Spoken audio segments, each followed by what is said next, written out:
Les délégués de la conférence de travail rural annuelle ont discuté de la politique du président Xi Jinping sur la façon d'éradiquer la pauvreté et de moderniser l'industrie agricole du pays. Ils se sont mis d'accord sur l'importance de mettre en application cette politique qui doit bénéficier aux fermiers. Ils ont aussi abordé le sujet de la revitalisation rurale et regardé les façons d'améliorer les institutions publiques dans les zones sous-développées. Lors de la conférence centrale de travail rural, il a été question des mesures qui donnent la priorité au développement agricole et rural. Au cours de la conférence centrale de cette année, les responsables chinois ont décidé de mettre en œuvre des plans du gouvernement pour la revitalisation des campagnes.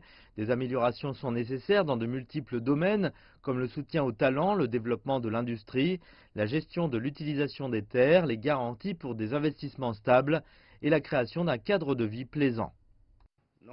Les fermiers représentent la majorité de la population chinoise.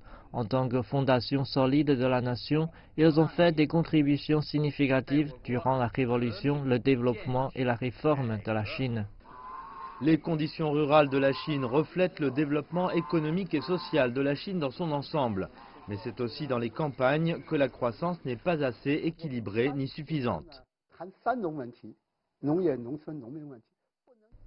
Quand nous parlons de fermiers, de villages et d'agriculture, nous devons penser au-delà de la relation entre les trois.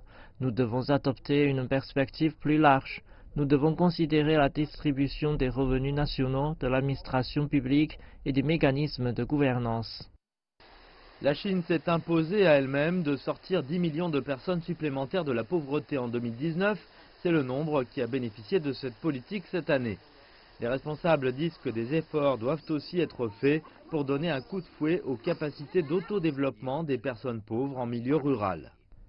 D'abord, nous devons développer les industries. Deuxièmement, stimuler l'emploi. Plus de 2 millions de gens pauvres ont trouvé un emploi cette année, tous des travailleurs migrants. De plus, nous avons construit 30 000 ateliers en zone rurale qui ont fourni plus de 700 000 offres d'emploi. La Chine s'est engagée à créer de nouvelles entités d'affaires comme des fermes et des coopératives en les aidant à résoudre tous les problèmes de production et d'opération qu'elles pourraient rencontrer.